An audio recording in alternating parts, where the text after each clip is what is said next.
لو الفيديو ده وصلك فده معناه ان ده اخر فيديو ليا. في موبايلات فئة متوسطة ودي بيكون سعرها كويس لمعظم الناس، وفي موبايلات فلاج شيب ودي بتكون امكانياتها متكاملة من جميع النواحي وسعرها مش بيكون كويس لمعظم الناس. اما الفئة اللي هنتكلم فيها النهاردة هي فئة السب فلاج شيب، ودي بتكون موبايلات متكاملة تقريبا بس بسعر اقل من الاجهزة الفلاج شيب. وافضل جهازين دلوقتي في الفئة دي هما الشاومي 14 تي برو والسامسونج اس 24 اف اي. في منهم جهاز امكانياته اقل بس بيديك تجربة الفلاج شيب، وجهاز تاني متكامل بس ما بيديكش نفس التجربة دي، وده اللي هنعرفه النهارده. فلو عايز تعرف ليه ده اخر فيديو ليا اتمنى منك انك تكمل الفيديو ده للاخر عشان عايز اقول لكم كلمتين من قلبي. ومن غير ما ناخد وقت كتير في الكلام يلا بينا نبدا بالحاجات البسيطه الاول اللي ما بتاخدش وقت عشان نفضي وقت كبير للتفاصيل اللي هنتكلم فيها قدام. ونبدا باول حاجه بخامات التصنيع. الجهازين بيجوا بظهر من الازاز مع فريم من المعدن. الاف اي بيجي عليه طبقه حمايه على الشاشه وعلى الظهر الازاز من نوع كورنينج جوريلا جلاس فيكتس بلس، ومعاه شهاده مقاومه للميه اي بي 68. دي بتضمن ان الجهاز يقدر ينزل تحت عمق متر ونص لمده نص ساعه تحت الميه. ال 14 تي هي نفس شهاده مقاومه الميه، بس شاومي قالت ان الشهاده دي هتقدر تقعد 2 متر مش متر ونص لمده نص ساعه برضه تحت الميه. وعليه طبقه حمايه على الظهر من نوع باندا اكس، واللي على الشاشه من نوع كورنينج جوريلا جلاس 5. طبقه الحمايه اللي في الاف اي اعلى من الكورنينج جوريلا جلاس 5، بس شهاده مقاومه الميه اللي في الشاومي اقوى بحاجه بسيطه خالص، فما نقدرش نعتبر ان الفرق ما بينهم كبير. فممكن نقول ان في خامات التصنيع ياخدوا هما الاثنين نفس النقطه. اما الشاشه فيها اختلاف كبير. السامسونج اس 24 اف اي بيجي بشاشه من نوع دايناميك اموليد 2 اكس بحجم 6.7 من 100 انش بابعاد 1080 في 2340 بكسل بمعدل كثافه بكسلات 385 بكسل لكل انش. على الجنب الثاني الشاومي 14 تي برو بيجي بشاشه من نوع اموليد بحجم 6.67 من 100 انش بابعاد 1220 في 2712 بكسل بمعدل كثافه بكسلات اكتر بكتير من الاس 24 اف اي 446 بكسل لكل انش. الاثنين بيدعموا عرض المحتوى بتقنيه الاتش دي ار 10 بلس، بس الفرق ما بينهم ان الاف اي بيجي بمعدل ريفريش ريت 120 هرتز بينما الشاومي 14 تي برو 144 هرتز. كمان ال 14 تي بيوصل لحد 4000 نتس بينما السامسونج اس 24 اف اي اخره 1900 نتس. شاشه الشاومي 14 تي برو تعتبر فلاج شيب بكل المقاييس. الحاجه الوحيده اللي تنقصها عشان نقول ان هي شاشه فلاج شيب تقنيه ال تي بي او، ودي اللي بتأدي المعدل للريفريش ريت بتاع الشاشه من اعلى ريفريش ريت فيها لحد 1 هرتز على حسب المهام اللي انت بتعملها. اما الاس 24 اف اي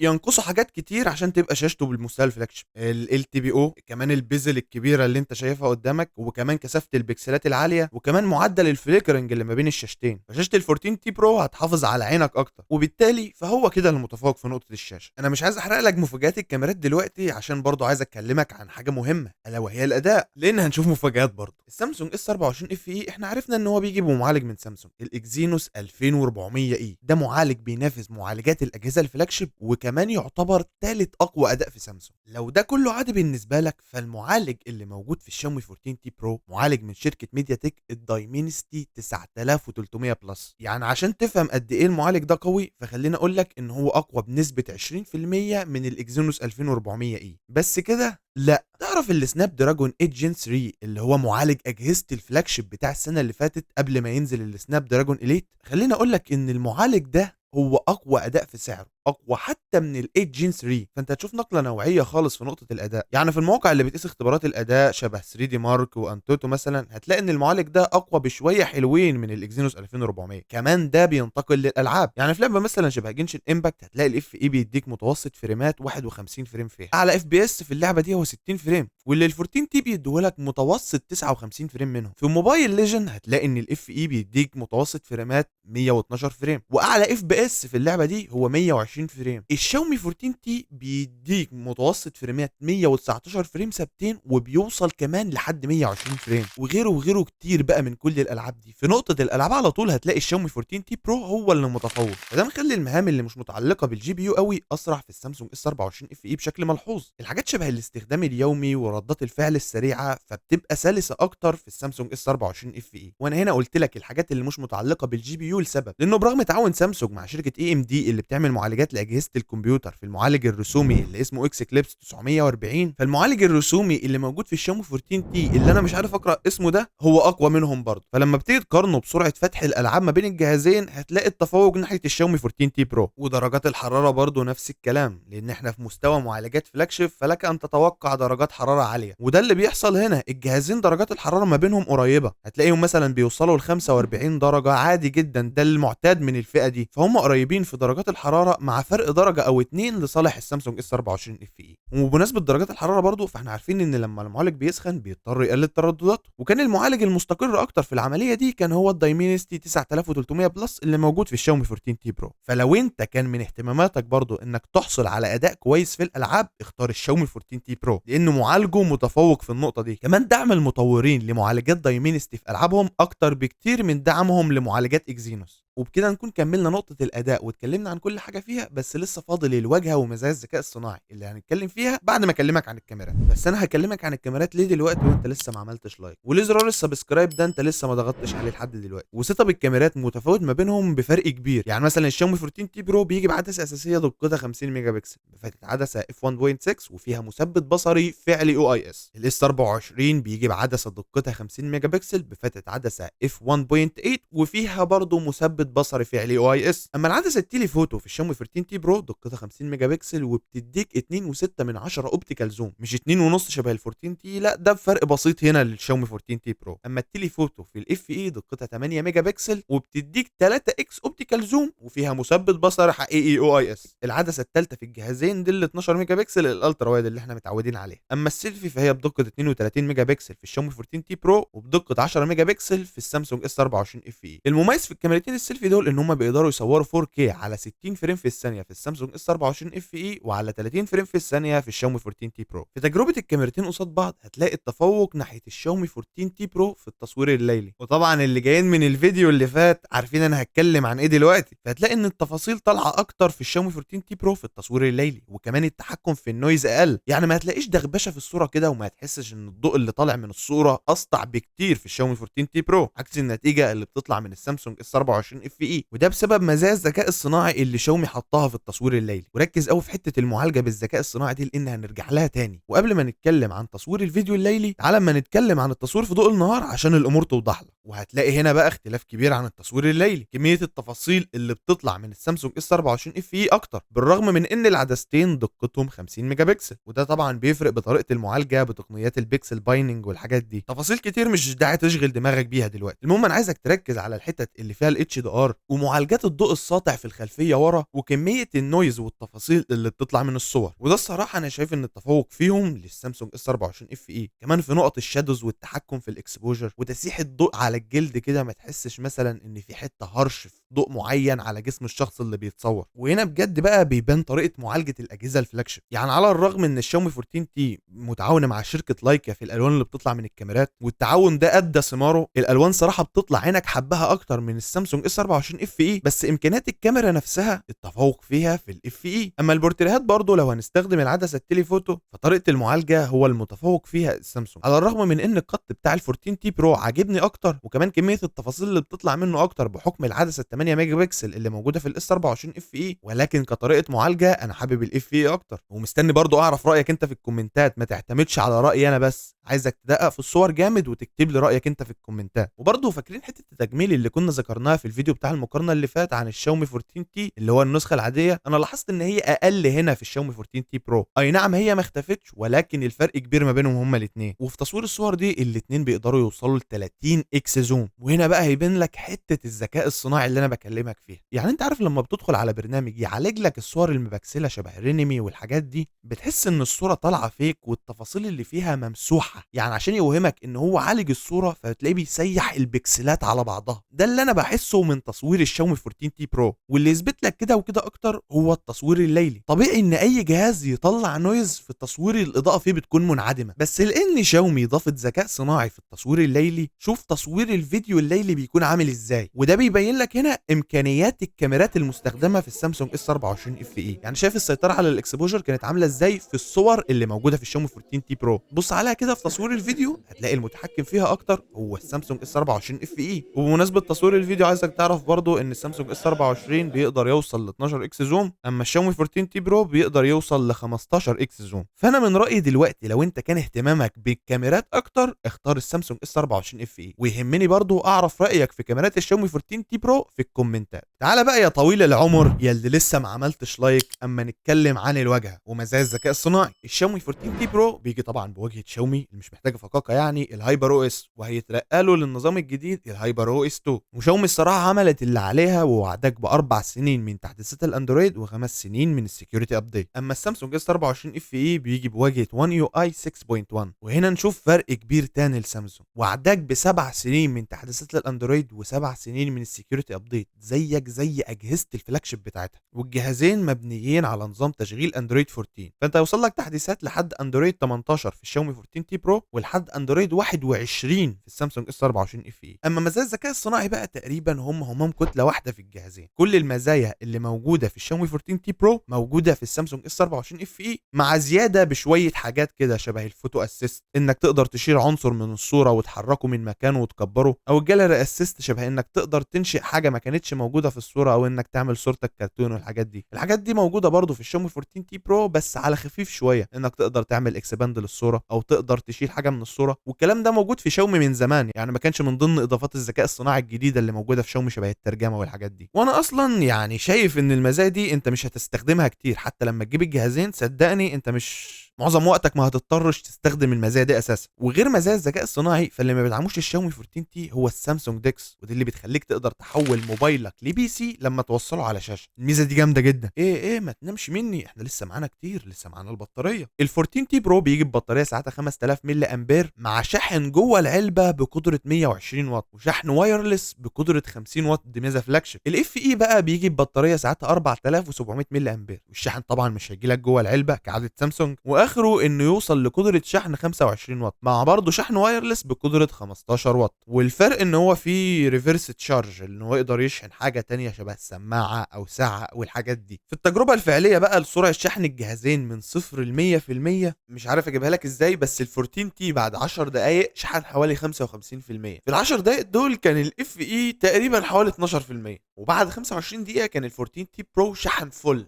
100%، وجا بعده الاف اي بعد ساعه و26 دقيقه كمان. فاكيد نقطه البطاريه للشاومي 14 تي برو. وعن تجربه الصوت فعايزك تعرف ان الجهازين بيجوا بسماعات استيريو، وكمان بيدعموا الدولبي اتموس، ولما تيجي تبص عليهم من فوق هتلاقي ان الاف اي بيدعم 2 مايك للمكالمات. بس الحاجه المميزه في ال 14 تي برو انه بيدعم الاي ار بلاستر بتاع التحكم بالاجهزه الكهربائيه، فلو دي تفرق معاك اديك عرفتها. وتعالى بقى اما نسمع تجربه الصوت.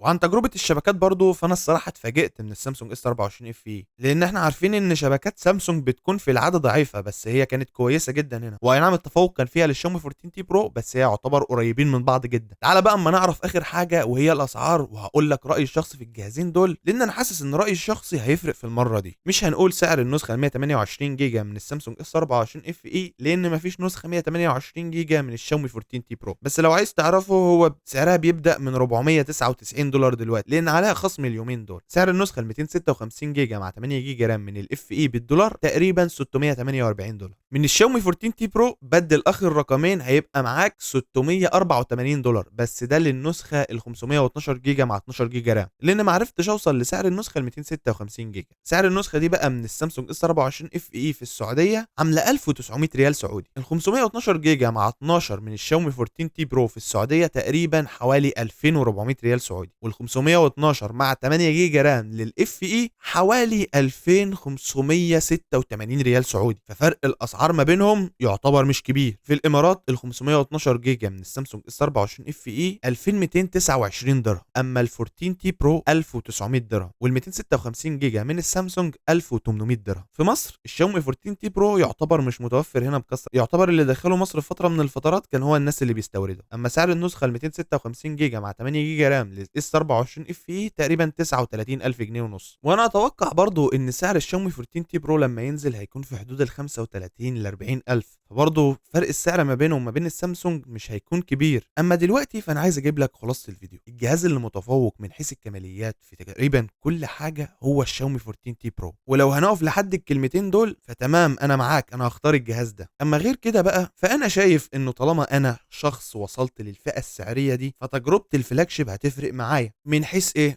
من حيث تجربة الكاميرات ودعم الشركة ليا بعد ما اشتري الجهاز منهم، وده هتلاقيه في كومنتات كتير في الفيديو هنا. يعني مثلا اعرض لك شوية نماذج من الكومنتات دي. ما ننساش ان سامسونج هي الشركة الوحيدة اللي فضلت مخلية الوكيل المحلي ليها موجود في مصر بعد كل الازمات اللي حصلت في السوق المصري، وكل الشركات تقريبا سحبوا الوكيل بتاعهم من مصر. وكمان الشركة الوحيدة اللي بتهتم بالتحديثات اللي هتنزل لكل اجهزتها، سواء كان في الفئة المتوسطة او حتى الفئة الاقتصادية. وانت طبعا شايف هنا مدياك 7 سنين من تحديث الاندرويد في الجهاز ده. فجزء من الفلوس اللي انت بتدفعها في سعر الجهاز بتدفعها في اسم سامسونج، ان هو انا اشتريت من عندكم جهاز فانا محتاج مقابل خدماتي اخدها منكم. فانا بالرغم من ان انا شايف ان الشاومي 14 تي جهاز متكامل، وكمان العلبه بتاعته متكامله مش شبه سامسونج اللي اخدك شاحن من العلبه، ولكن انا من رايي الشخصي لو انا اللي هشتري فانا هشتري السامسونج اس 24 اف اي، بما انه وصلت للفئه السعريه دي. ده هيفرق معاك انت، ده هيفرق في تجربتك انت اللي انت عايزها. ولو مش مقتنع بكلامي عادي خالص، يهمني برضو اعرف انت هتشتري ايه في الاخر، الشاومي 14 تي ولا السامسونج اس 24 اف اي. وبهنا نكون خلصنا. لو عايز تقفل الفيديو دلوقتي اقفل، اما الكلمتين اللي انا هقولهم دول فهقولهم للناس اللي معايا من زمان. ليه انا كنت بقول لك ان ده اخر فيديو ليا؟ لان انا رايح الجيش بكره ومش عارف اصلا هلحق امنتج لكم الفيديو ده وارفعه قبل ما اروح ولا لا. فالكلمتين اللي انا عايز اقولهم، في اشخاص كتير جمال هنا على القناه، ناس تقريبا معايا من اول ما بدات بكومنتاتهم الايجابيه بتشجيعهم ليا، كل ده انا حضرته حتى لو ما ردتش عليهم. فانا عايزك تعرف ان انا شفت الكومنت بتاعك، وشكرا ليكوا قوي والله على الدعم ده كله وكل حاجه انتوا قدمتوها لي. ناس كتير كانت بتاخد بنصيحتي وبترجع تشكرني في الاخر، وانا بحب الناس دي جدا. وناس كتير ما كانش عاجبها نوع المحتوى اللي انا بقدمه، ودول انا بحترمهم برضو. اما الناس الوحيده اللي انا عندي مشكله معاهم هم الناس اللي بتكتب كومنتات سلبيه. بجد انت ما تعرفش الكومنت السلبي اللي انت بتكتبه لحد ده بيفرق في نفسيته قد ايه. ممكن ما تشوفونيش تاني الا بعد 45 يوم، او ممكن نوصل ل 90 يوم كمان، بس انا عارف ان انا سايب ورايا ابطال. اي نعم القناه هتقع جدا في الفتره دي كريتش وكوصول فيديوهات للناس، بس انا عارف ان انتوا معايا. مش عارف اقول ايه والله خالص، غير كل الكلام اللي في قلبي مش عارف اعبر عنه. بس الى ان القاكم خليكم كويسين، ويلا اشوفكم الفيديو الجاي. حبيت تعمل لايك